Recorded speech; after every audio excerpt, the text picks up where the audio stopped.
to Hotel Bar Sessions, the podcast where three philosophers sit down at the end of a long conference day to chop it up at the hotel bar, which, as we all know, is where the real philosophy happens. Welcome back to another edition of Hotel Bar Sessions. This week we're very excited to have Sophie Lewis as our guest to talk about the family and why we should abolish it. But before we get started on that, let's get our drink orders in and our rant and raves. So Rick, what are you drinking and what are you ranting or raving about this week? This week I'm going back to one of my classics and a classic cocktail. I'm going to have a Tom Collins. And I am raving about getting work done in bars.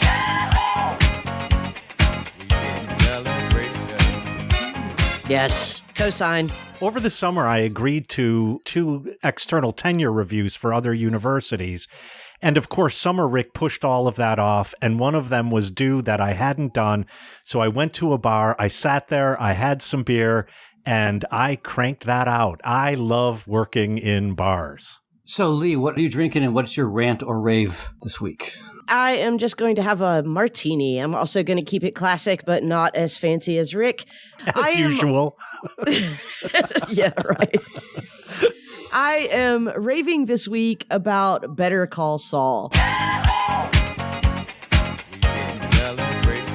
I know I'm late to this, so if you're one of the 8 million people who have already said to me, I can't believe you loved Breaking Bad and haven't watched Better Call Saul yet, I am watching it. I've raced through it. I'm in the last season already.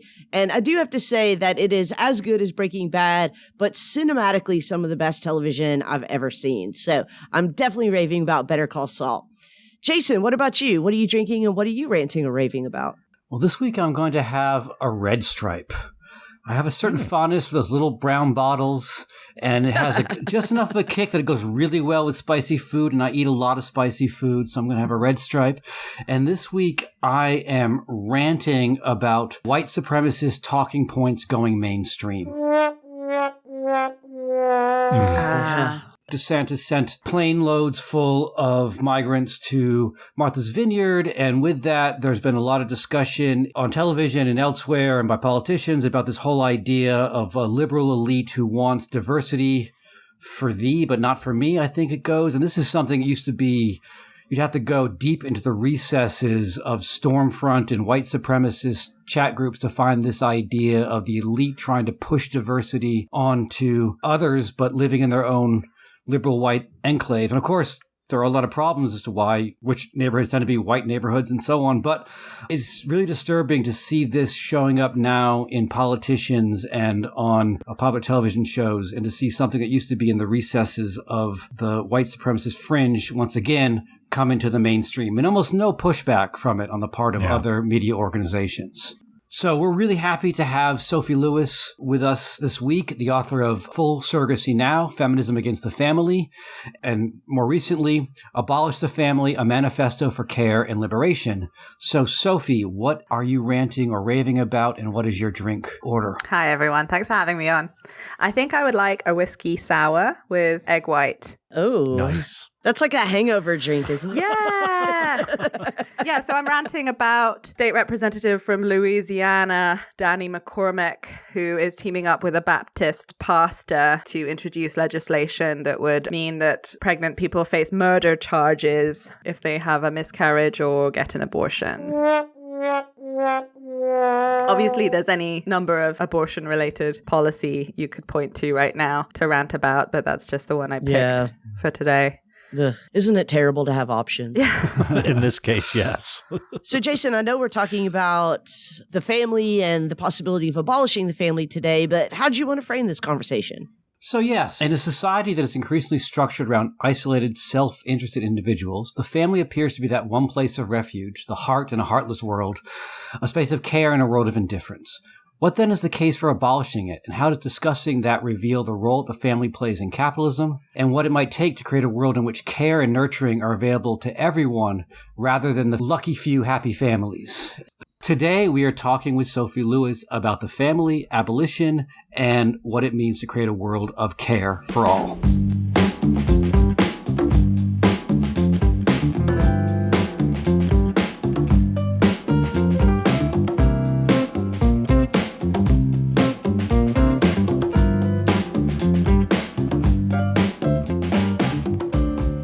So, Sophia, I'm going to start where I think everyone starts, and that is abolish the family? Isn't that a bit extreme? Why take on such a polemical, and I'm imagining also a title which is only going to upset people? So why abolish the family, and why use that as the title of your latest book? I suppose it is a polemical framing. I feel like I begin with every possible reason one might object to the idea of family abolition, and sort of take pains to meet people where they're at in that sense, and address, assuage, defuse, but also not deny the traumatic or reactive, knee-jerk responses people would have. When we were chatting via email in preparation for this, you did call it a polemic, and I actually had a little minute of, reflection about that, because I've been told it's a polemic. Indeed, my articles get given titles without my foreknowledge, by the way, because that's how journalism works. Like, abortion involves killing, and that's okay, right? So sometimes I feel like owning the title of provocateur and polemicist, but I also think that provocation and polemic are words that denote a certain lack of sincerity, or a lack of sort of total seriousness. And I don't see myself as attempting to shock. There's this phrase, épater les bourgeois, right? I grew up in France. I don't think I'm really, hand on heart, right? Not just being disingenuous here. I don't think my impulse, my fundamental motivation is épater la bourgeoisie. It's not my intended audience. Of course, I don't have control over who my audience ends up being. But, I think some of the annoyance on the left that I've received over the last 10 years or so is actually about my cringy sincerity. It's sort of embarrassingly sincere, and perhaps, too devoid of cynicism or something. So maybe we can talk later about the word utopianism, which is perhaps what I prefer, and the both colonial and decolonial modalities in which utopia can function, and what deploying the utopian as a sort of method might mean. But anyway, that's a lot of throat clearing, I suppose. Believe it or not, there are others within the very small pond that is the 21st century family abolition revival who think I'm too conciliatory. So you asked why it makes people angry as well. And on some level, I think that's very obvious, but still worth spelling out, right? If we're talking about face value misunderstandings, anger is a totally reasonable response to the intimation that somebody or somebodies are coming to separate you from your loved ones, right? But once you've grasped that abolition of the family is not about family separation, in fact, it might be about a horizon of bringing people together for real for the first time in history, then the anger has to be explained a different way. And I think basically that's about wounded attachment, because criticism of the family registers in us at the psychic level as an attack on our very selves. So if you think of the common terms of abuse, motherfucker or son of a bitch, right? I mean, these terms of abuse are imputing a failure of patriarchal or familial order in the family of the target. And human beings today live in a world in which economically, physically, psychically, we are our families.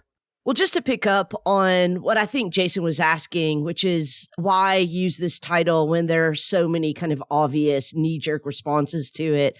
I am glad you said some of the things that you just said, because I do think that some people, even people who, for example, understand the long history and patriarchal exploitive nature of the family as it is structured today, are going to think, but do I have to hate my family to get, to sign on to Sophie's project? And it's very helpful to say this is not about, as you said, parting from your loved ones or diminishing in any way that relationship with your loved ones, even less hating your loved ones that you call family, but stepping back from that relationship and realizing how limited it is, in fact. I even go so far as to say, Lee, that loving your family is far from being a requirement for family abolitionism is probably an obstacle. Like a lot of family abolitionists love their families. That's why you would want the private nuclear household to be abolished, such that those people can be part of a less blackmailing overburdening mode of social reproduction. If you see what the family is like, you want the people stuck inside it to have something more abundant and more free, you know? Exactly. So it is a very earnest horizon of red love, right? That was Alexandra Kollontaj's phrase for it. We're talking about love here, guys, you know? But it seems to me that there's another side of this, and maybe you've gotten some criticism already from this direction, but there is a trajectory, particularly within feminist theory, that wants to center feminist theory precisely on a notion of care that frequently takes as its model the mother-child relationship. And so once you call for the abolition of the family, I'm sure you got some criticism from that side of the spectrum saying, wait a second, this bond is, first of all, a unique bond. If you rob me and us of it, you destroy something central about my participation in the world and my participation, for example, in democracy and community. And therefore, the abolition of the family flies right in the face of this grounding moment of a certain kind of feminist theory. Well, I'm really glad you asked me that. It's actually something I get to dig into all too rarely, Rick. So I'm for real. I'm all about mothering against motherhood, right? This was a phrase of Adrienne Rich's, and it speaks to the sense in which, as I think part of what you're saying implies, that the labor of maternal modeled care is perhaps, you know, one of the most vital and important things on earth. That's not something I dispute. That's something I actually advance, right? I can't tell yet for sure if we're in disagreement or not, but motherhood is a patriarchal institution that actually chokes that labor and that relationality by privatizing it inside the private nuclear household. So when we say mothering against motherhood, we're actually talking about an insurgency of motherers, right? That's another sort of coinage that I have to try and evoke the way that rather than an identity, we might think of mother as a verb, a very sort of open gendered type of relation orientation. So anyone can mother. And indeed, the best dads are motherers. So I hope that that gets at some of what my orientation might be. This goes back more to full surrogacy now, in fact, than anything I get to go into in great detail in this new, very short Abolish the Family follow-up, basically. So then that means that the purported naturalness of having a child in my womb, giving birth, and so on, you want to say is something that is not immune from being structured by patriarchal capitalism. Oh, yes, absolutely. 100%. The idea that there is one mother-child relation, or that somehow a relationship naturally or automatically stems from the gestational labor process is all completely untenable for me. I mean, there are all kinds of relationships that could stem, and do stem, in fact, right, from the experience of gestational labor. One might call it unfortunate, but, you know, there is no automatic relation that stems from having gestated someone. We encounter one another as intimate strangers, always. And, you know, the work that mothers in general as a population do is persecuted and undervalued, but that doesn't mean that it's necessarily uniformly great, let alone liberatory. However, as Black feminists and queer, you know, anti-capitalists have talked about, it might be, right? Mothering could be an in and of itself liberatory type of collaborative labor. Those steps often get skipped, right? Yeah. But in the political landscape, we get this kind of matrophobic versus maternalist feminism split. Are you for or against mothers? Right. And so I'm trying to say, no, this is a dialectic of mothering against motherhood. And if you want to really, you know, look after those who are currently known as mothers in our society, you have to abolish the family, which is a way of taking untold quantities of unpaid work from them, isolating them, and forcing them to be the reason their children know very few other carers. While meanwhile, their children are the reason they give their lives away in work, Right. which is just a shitty structural demand on everybody concerned. So I wanted to ask you, what is your definition of the family? Forewarning, I'm going to ask it in an unnecessarily antagonistic way on the basis of what you just said. So I'm wondering why retain this rhetoric of care and the categories of carers, like, for example, the mother, in your project. So one way to talk about the family is a privatized location or body of care. It sounds like what you're saying is that that's not actually what the family is. The family is about the privatization of property, greasing the wheels of passing wealth over generations, etc., and that the care figures that we've made the protagonists of the family are inventions to cover over what the family actually is. So why not just get rid of talking about mothers and fathers and families as care units and just talk about them as wealth units? And then we can abolish that and then talk about some kind of a non-privatized, non-capitalist, progressive sense of care communities. I'm not sure I understand why we would start talking about non-capitalist care communities afterwards only. Because it seems to me that the figure of the mother and the father, honestly, and the child, and the cousin and the auntie and the grandfather, etc., are all figures of relationships of care. And that's why people are resistant to abolishing the traditional way of understanding those relationships, when in fact what they actually are maintainers of a capitalist structure of wealth accumulation and the ability to pass wealth over generations. I think I understand. So I think my response is, do you think care is just a sort of positive category? No. Because, I think for me, you have to talk about the way that care is privatized and how that very complexly links to property, which you want to center, which I think is also right. But I don't think you can disentangle that. Because care, despite how a lot of progressive and liberal and leftist and socialist feminist academia and, activists too are talking about it, it's not an antidote exclusively to the evils of the world. On the contrary, right, care is precisely what manufactures us and produces us. I want to talk much more about the form of care, the distribution of it, the anti-work horizon that we need to look at in the context of care.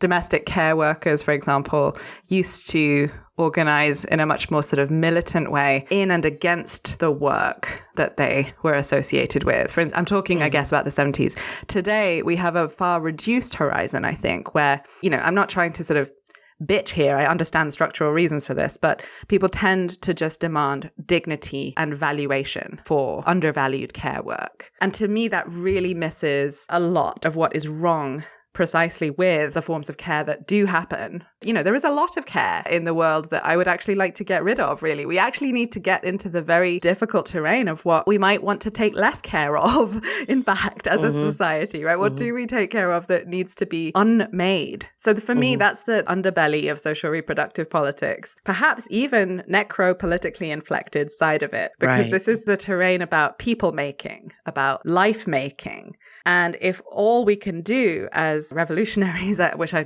don't know if that's an adequate description of this room, but for me, if revolutionaries can only valorize it, then they're obviously going to miss their mark, because social reproduction is part of the whole. So it's going to be, in a sense, as evil as the point of production, if you like, right?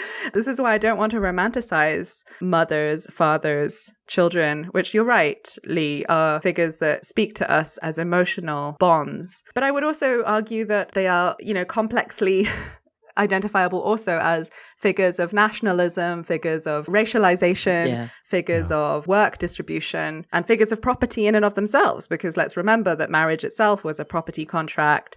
Children used to be much more explicitly property than they are now, although you can see the echoes of the child as property history of the family in language and practice everywhere, right? I watched a clip from Tucker Carlson this morning for my sins, and he was... Bless your heart.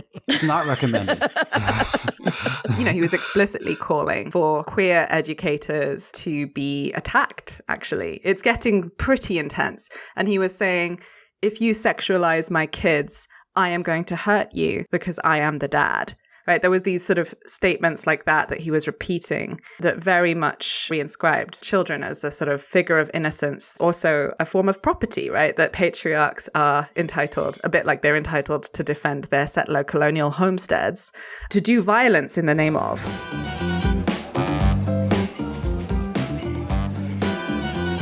Hey, we couldn't hear you while you were shouting into your headphones.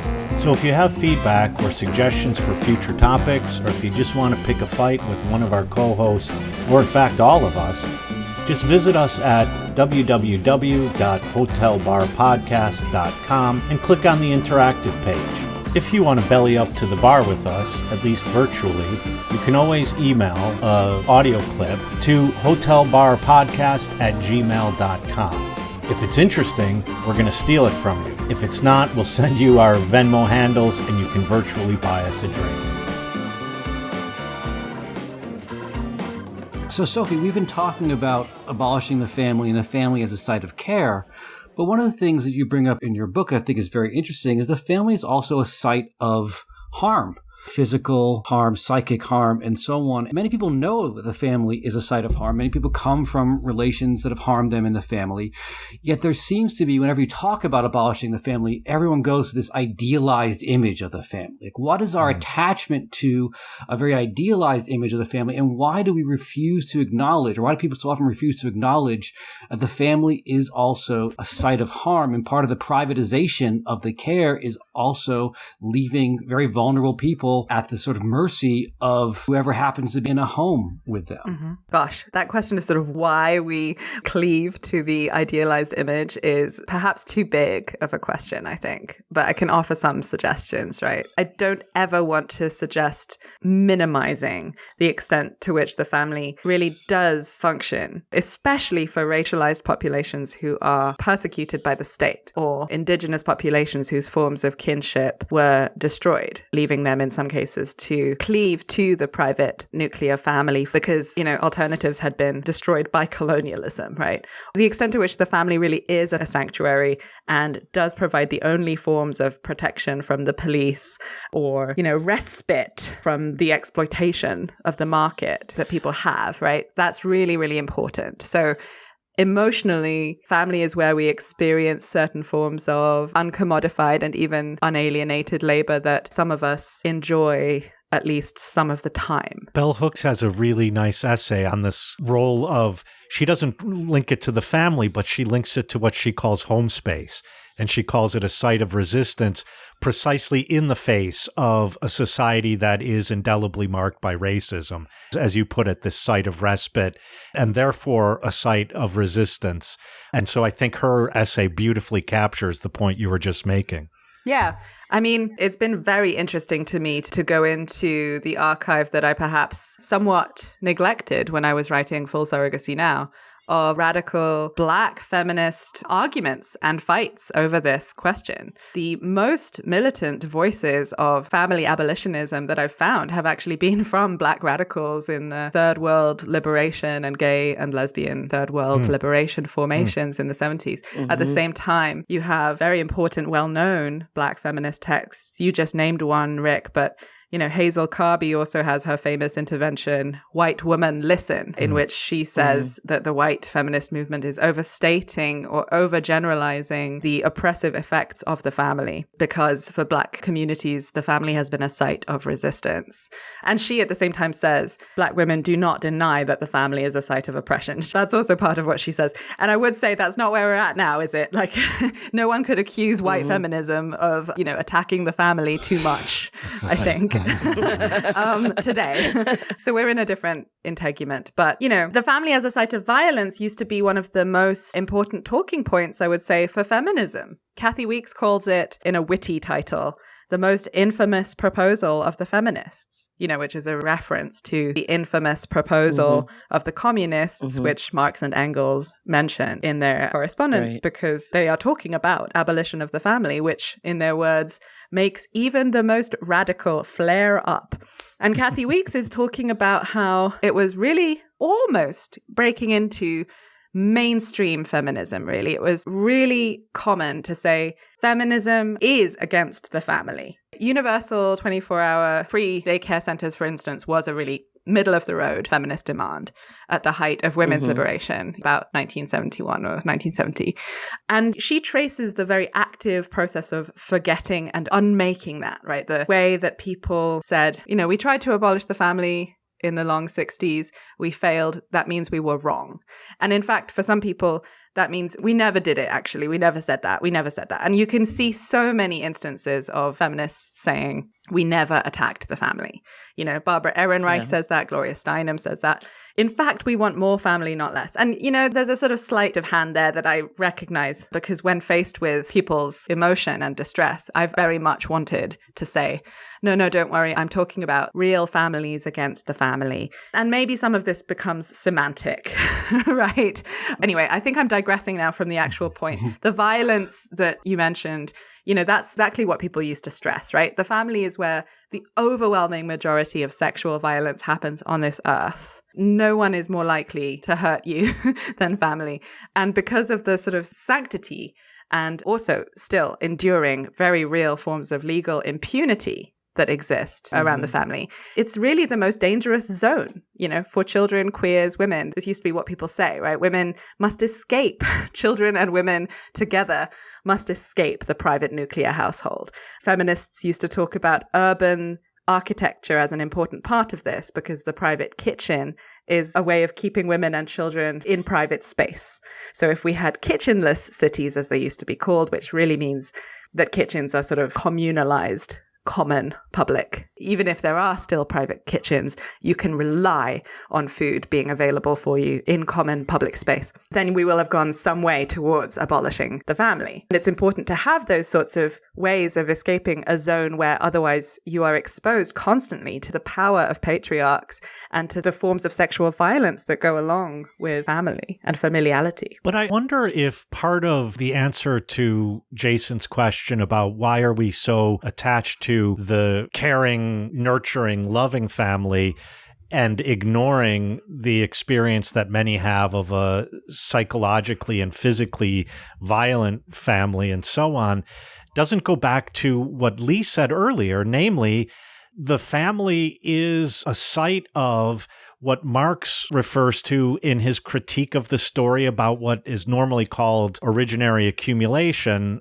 The family is the ongoing site of accumulation, precisely in the form of unwaged labor, in care, in raising and nurturing, in cooking, and so on, that the gestational labor and the post-gestational labor is a necessary feature of capitalism because it is a source of wealth that goes unpaid and therefore is an accumulation of wealth.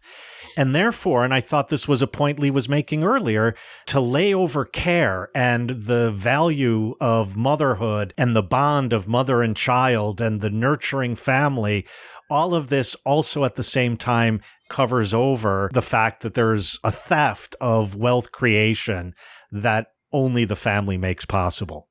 Yeah. I shouldn't have said wealth creation. I meant value creation. Yeah. I mean, I think what you're getting at is well expressed via the question of work, because what social reproduction theorists, much as that field is, having quite difficult misunderstandings and arguments about its limits and purview right now. I think the fundamental fact, the family is part of the work society, the hiddener abode, the even more hidden abode. That's good. That's good. It's a really, really fundamental insight, which I almost want to suggest still hasn't really been fully digested by us. The work that is so gendered, or like that creates gender, arguably, in the home, this unpaid gendered work, and then, of course, has its counterpart in the sort of paid, gendered and racialized work that mirrors it in the families of the ruling class. This is a social factory that we need to think of as inseparable from the sort of traditional point of production. So I want to talk about everything you've just said. I think for me, at least at the moment, in the language of anti-work. The family is the reason people want to go to work. And it's the reason people have to go to work. And it's the reason people can go to work. all at once, right? And it is itself a terrain of work. So it is a really great way, I think, of trying to grasp the true challenge of anti-work thinking, which becomes a very bad form of politics unless it is feminist, right? There are forms of anti-work that somehow try and dispense with thinking through care and life making in the terms of anti-work. And they end up in really terrible places, in my opinion. I think you have to start with what anti-work might mean in the most difficult places. I would suggest starting there rather than trying to incorporate later, because it is in this very difficult place where the work is partly unalienated, partly representative of our desires and our liberatory potential, but still being stolen from us by capital, that I think we need to focus in thinking what it would mean. Mainly probably a redistributive question, but then also some kind of qualitative Aufhebung has to be involved, I think. What would it mean to care for one another in a liberatory way? I want to come back to my earlier question, which is to ask you to define what you mean by the family, but I want to pose it in a less antagonistic way this time. And I want to ask if you could give us a concise definition of what is the family that you think needs to be abolished, and maybe also contrast it with what often today, especially in queer communities, is called a chosen family. Mm-hmm. Like, what is different between the family that is this site of capital production, the privatization of work, of exploitation and harm, that sort of family, as opposed to, and maybe it's not opposed to, but what queer people generally call their chosen families? Mm-hmm. Yeah, that's a great question. I would say we have been defining the family, right? I think the privatization of care is basically the definition that I'm using, right? Which sounds counterintuitive to people, but it's also the explanation for why I don't try and reserve or save a particular family form from this horizon of abolition, right? Like you've named the queer family, the chosen family, and much perhaps more inflammatorily, right? Like, the Black family, right? The migrant family, right? It doesn't make sense to talk about exceptions like that, because when the family is the privatization of care, it is precisely those families that we might think of as having deeper ties and connections to technologies of survival and care that would be at the forefront and most benefited by the abolition of care privatization, right? They would be the ones with the most to teach, and also the ones who have the boot of family values and family discipline, this kind of economic social order that is tacitly a whiteness structure, I think, right? And so even when people emulate and try to fit themselves into the model of the family and worship the family ideal from a position of marginality, they're never actually gonna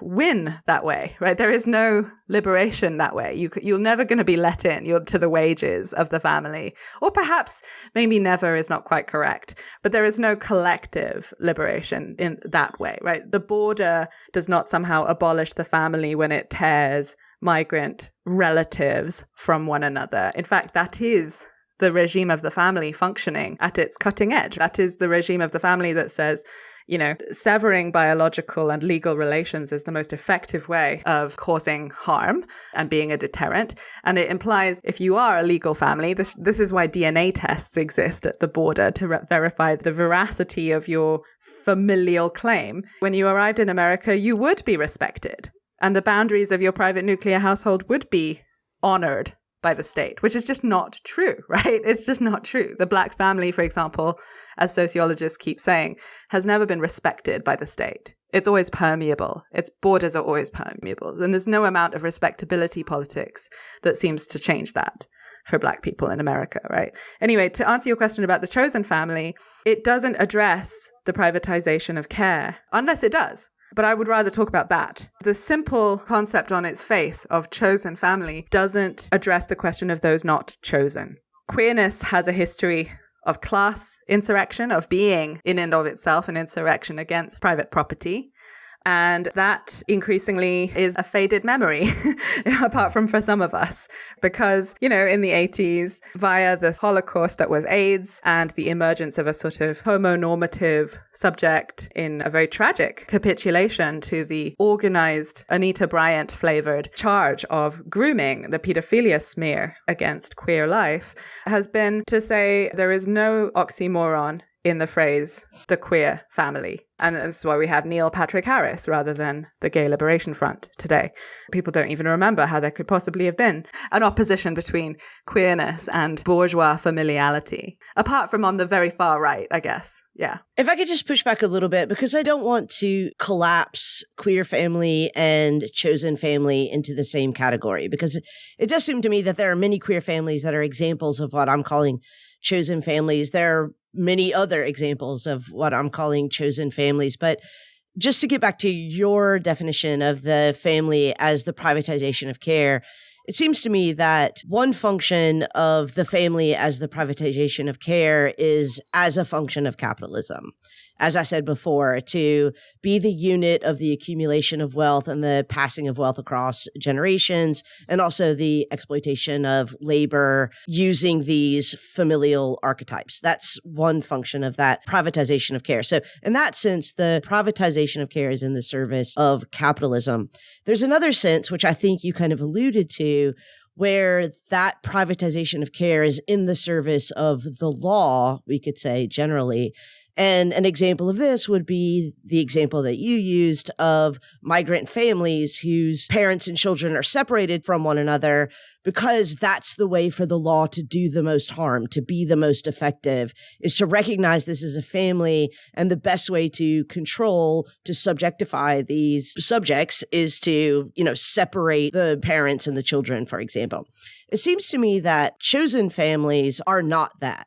They're not the privatization of care. In fact, they're exactly the opposite. There is no pro forma edicts about who should be cared for, who can be cared for, who should or should not be excluded. That's not to say, that, of course, that there won't be exclusions, but because those exclusions are not written into the ideologies of capitalism or the law, they are malleable, they're flexible. Maybe we could say they're more caring. I obviously don't want to valorize care either, but the fact that they're not private in either the sense of the law or the sense of capital seems to me to really distinguish them from the family as you've been talking about, including the queer family, which is actually just a regular family. Okay.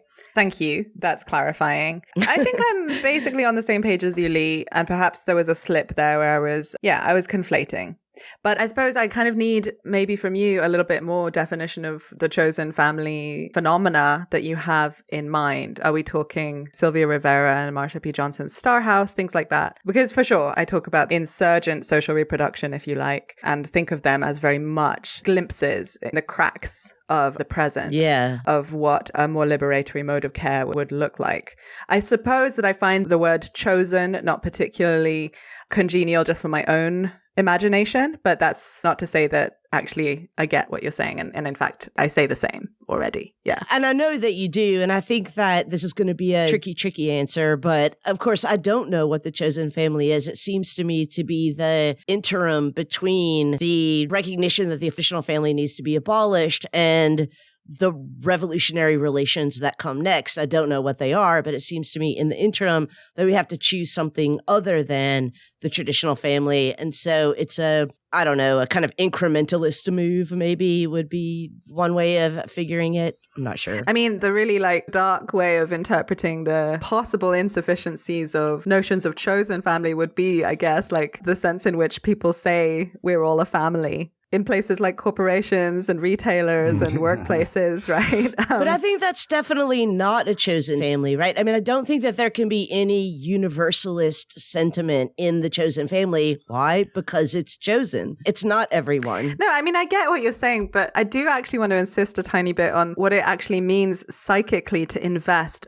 100% in a team, sort of us against them fantasy, which feels good. You know, dark as it is, I do think that is actually working for some people when bosses ask workers to get on board with the idea that quote unquote associates are all part of a big happy family, and that ethos means, in a kind of constitutive contradiction, that they don't have to take care of them and can hyper-exploit their labor, because that's what love discourse in capitalism does. It drives down wages and lubricates hyper-exploitation, and they can fail to provide health insurance and benefits. They can expect compliance and hush-hush, right? No whistleblowing around all manner of rule and regulation breaking because we have each other's backs.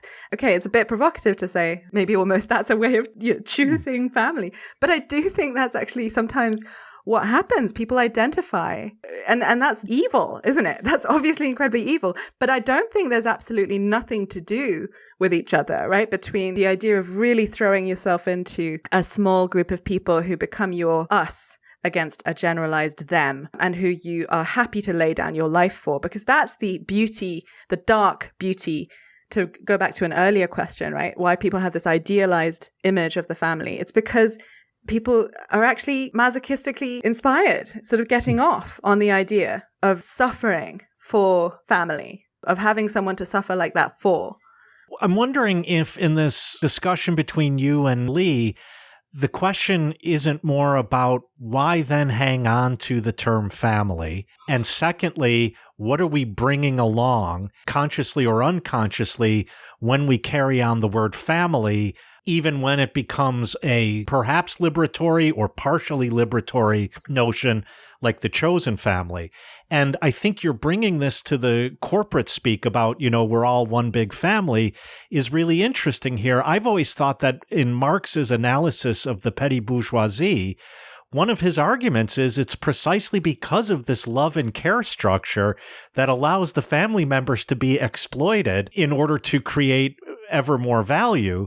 And therefore, we should be really scared the moment someone wants to use the term family when it doesn't apply. Yeah, I have a little joke to that effect in the book, as you may recall. Like logically speaking, given the statistics we have on what family actually does to one another on this earth, it should register as a horrible threat when you get on a plane and they say, we're going to treat you like family. Yeah.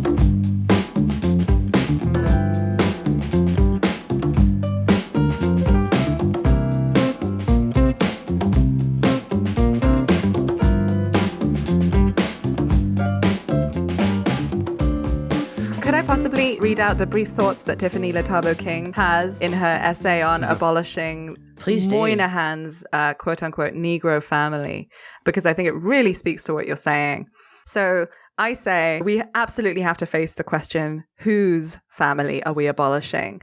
Still, the answer may not be what we expect. The answer might be, in fact, my family first, please. Tiffany Letabo King writes of her commitment to the ongoing life of the Black intramural. Quote, "While I exist blissfully and sometimes uneasily within a formation that must constantly be reshaped and eventually even abolished, in order to be capacious and loving enough to address its own violence and continue to invite in all of those that desire its embrace, it may be necessary to go beyond it. While I critique the family and am committed to addressing its limitations, even its elimination, I celebrate the creative ways that Black descendants of captive communities continue to reinvent and conceptualize relationships." So I think there's something there about the closed versus open character of the family. And Lee, I totally agree with you that the thing about chosen family in practice has historically tended to be that it embodies a commitment to that openness, the porousness that enables those who desire its embrace to be included. So in a sense, it is terminological. And I talk about kinship and the possible limits of talking about kinship all the time, thinking with kinship as a horizon in the final chapter of the book. Because I am worried about the way we can't help but replicate a certain kind of naturalism, a certain kind of determinism, a certain kind of reference back to nature when we say family and when we say kinship, which is why we need modifiers like chosen if chosen kin, if it really packed the same punch of just the word kinship, then we could just say, right? I don't know. Maybe that's like facetious. I worry a bit that we don't sufficiently challenge those parts of us that want the comforts of a certain kind of legally imagined non-contingent structure for our identities, right? An underlying ground that also creates that us versus them, that micro kernel of nationalism, I guess. The example that you use of the corporate person, who says like, we're all on the same team, we're all in the same family. That seems to me not an example of a chosen family, even if the employees, are like, yeah, I'm a part of the Apple family or whatever, because that so obviously imitates the model of the patriarchal family. Someone says, this is the family. Are you going to be like one of the children, or are you going to be the prodigal child that goes away or whatever? But it does seem to me that the chosen family is never imposed from above, right? It's never imposed by a metaphorical patriarch or by the law or by capitalism or by any set of work relations. Like what it is a recognition that I have some need and someone else can care for me, or I have some care and someone else needs it. And that's it. That's the only qualifications for the chosen family. So I think you're right. This is actually really good because I need to resolve some of these contradictions before I go and do a bunch more events. But Lee, I take it that one of the reasons to hold on to the phrase chosen family is because family provides a certain kind of model of relationship. And unlike a natural family or DNA kinship and so on, this is one where that relationship is made on the basis of choice. But then I want to go back to the point I raised before, namely, aren't you then surreptitiously authorizing and legitimating the very notion of family that is not chosen? Well, this is why I described it as a sort of interventionist move, right? I don't want everybody to be chosen families. Right. What I want is for us to maybe recognize chosen families as opening up possibilities that might make us more sympathetic to the abolition of the traditional family. That's all I'm saying. Yeah. I guess the extra piece, right, is that family abolition for me is about not needing the family, about building the world in which nobody needs the family. So in that context, you've sort of hollowed out the word family to mean who do you actually want to share a bed with and share a pantry with and share a roof with, whether that's 100 people or 10 or whatever. Hopefully not too few, I think we do need to think about collectivizing life in general, even if there are little enclaves and possibilities for intimacy and a certain kind of privacy. But, you've hollowed it out to mean simple options like that, preferences. For me, what doesn't quite get at that about chosen family is the implication that maybe promulgating practices of chosen family would eventually abolish the family in the sense of the privatization of care, which it would not. See, that's where I think we disagree, yeah. Because I do agree with you that what we want to do is move towards a world in which people don't need the family. But it seems to me that the best way to do that is through chosen family, where the only rules, if there are even rules, the only practices are those of who has need and who has care to give. And then it seems to me that that is exactly the kind of interventionist step that you need to move towards a world in which people don't need families, because everyone relates to one another as, when I have care to give, I will find someone in need. When I have need, I will find someone with care to give. But what about those not chosen? Because one thing that the family does do is provide for the assholes that nobody chooses, right? I think the kind of missing step in our conversation is, maybe this is a misdescription, but I think both of us keep moving back and forth between the present material conditions and the utopia that we are aiming for. And I think that maybe we see different steps to get from one to the other. And so, just to answer your question, what about the people who are not chosen? Well, if what we're both looking for is a world in which people don't require a family, don't require someone who is required to care for us, like in that world, we don't have to choose, right? And so to move from this world to that world, we have to start to expand that sense that there are requirements for us to care towards certain people or to need towards certain people.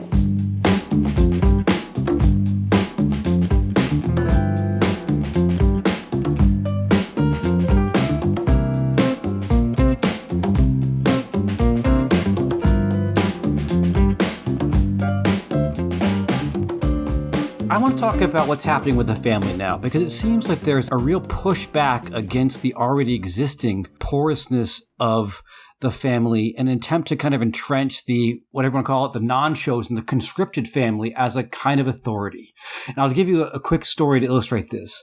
Here in Maine, a teacher posted a picture of herself in her first grade classroom waiting for the students. And it had in it some line on the board about everyone is family here. And it also had some rainbows. Oh, yeah. This got picked up by certain right-wing trolls as like, pull your kids out of school. The school is not a family. The family has authority, and also reacted against or saying like everyone is welcome here.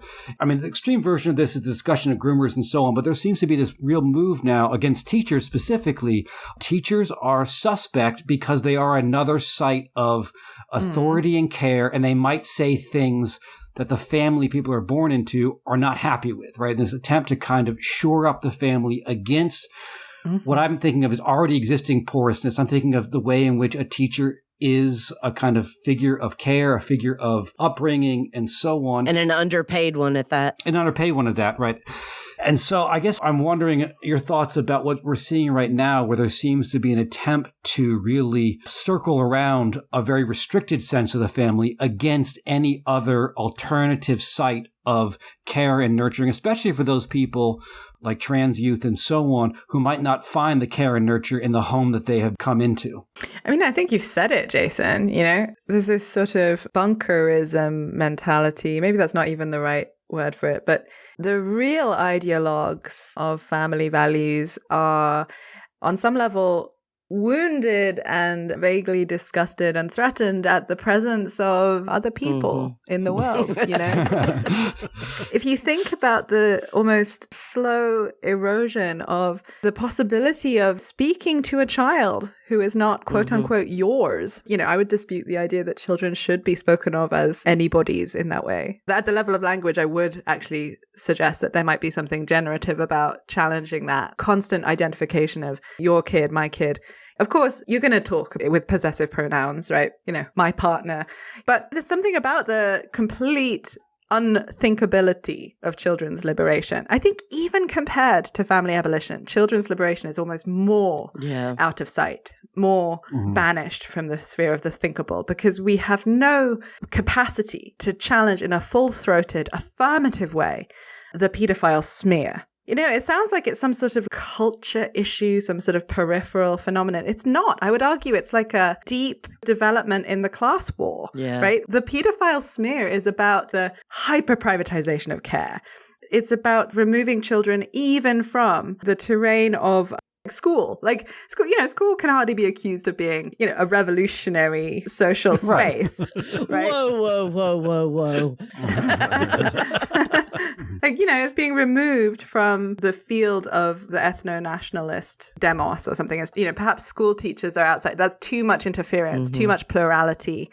One grown up in a child's life, too many, right? What do they want? What do teachers even want with children? Isn't it a bit suspect? Why are teachers so obsessed with children? Let's think about that. I'm kind of joking. It's sort of too horrible to even joke about. But, I spoke to a child on a subway, in a subway car. Well, actually, What? I don't know how they identified. I mean, I didn't feel like they were my child, but they said to me, "Are you a boy or are you a girl?" Because I had a buzzed head at the time. And so I say, "I don't know. What do you think?" And they said, "A boy because of your hair, but a girl because of your dress." And I said, "Oh, okay. Yeah, I mean, I think I'm sort of down with that. Well, how about you?" And then at that point, this grown-up, who I assume was, the kid's mother, just like literally physically removed the child from the space, because a conversation like that is maybe just threatening, wrong, but I think there's so much that needs to happen in the terrain of critical childhood studies, I guess, going mainstream. Like, I think we should be challenging the edifice of childhood innocence, reviving ideas about generational segregation, thinking about children's agency and subjectivity and leadership in politics, or certainly participation in politics. I think we should be reviving talking points about children being the poorest people on earth, right? And this political moment in which trans children's bodies are a political battleground is maybe a great time to do that.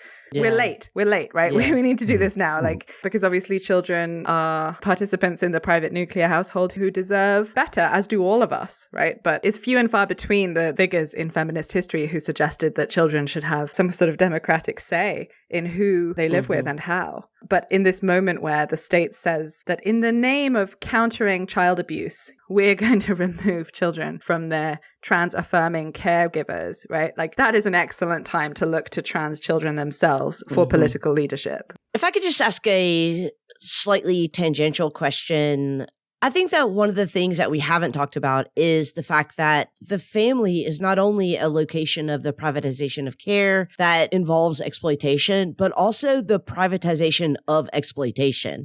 So we know, for example, that most families in the United States anyway have their own washers and dryers, their own yards, their own consumption patterns that are devastating to the planet. And so I'm wondering if you could just speak a little bit to non-ideological reason to abolish the family, or at least a ecological reason to abolish the family. As we used to say on my environmental policy masters, the post-political is the most political. The ecological cannot ever be non-ideological because nature is the most ideological of concepts. There's nothing less natural than nature.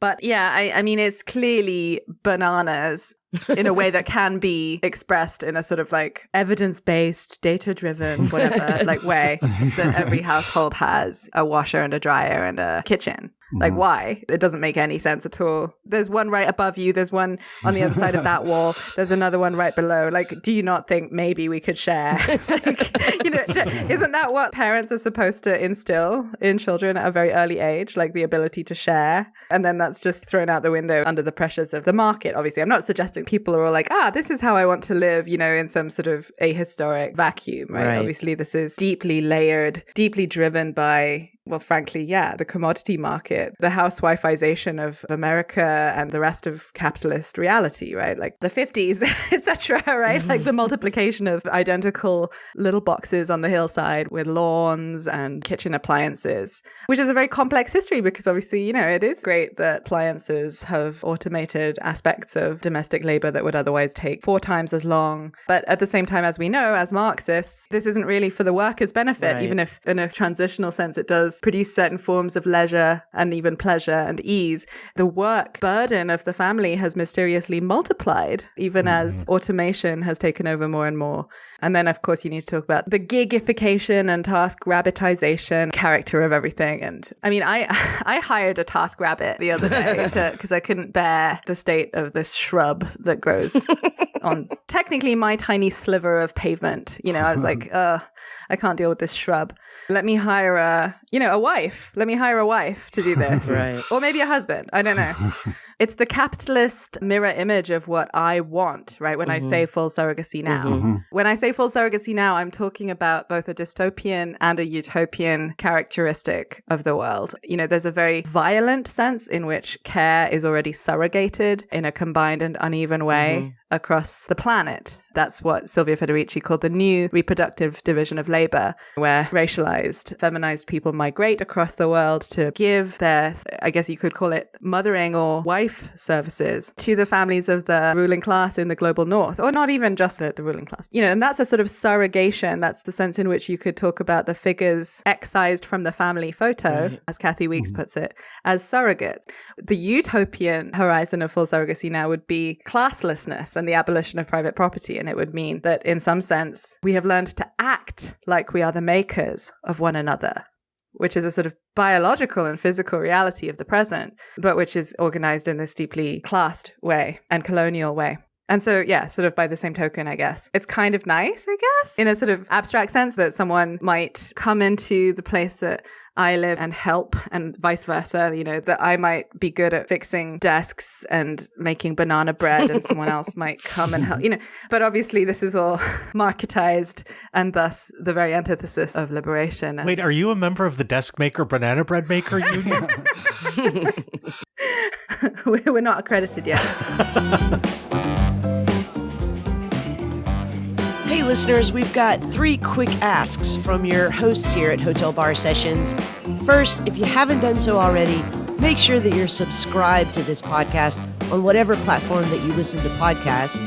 Second, hop on over to Twitter and make sure that you followed Hotel Bar Podcast there. We're at Hotel Bar Podcast, and you can find the Twitter handles of all 3 co-hosts in the bio there. And third, and probably most importantly, we would really appreciate it if you could recommend us to your friends and share our podcast posts on your social media.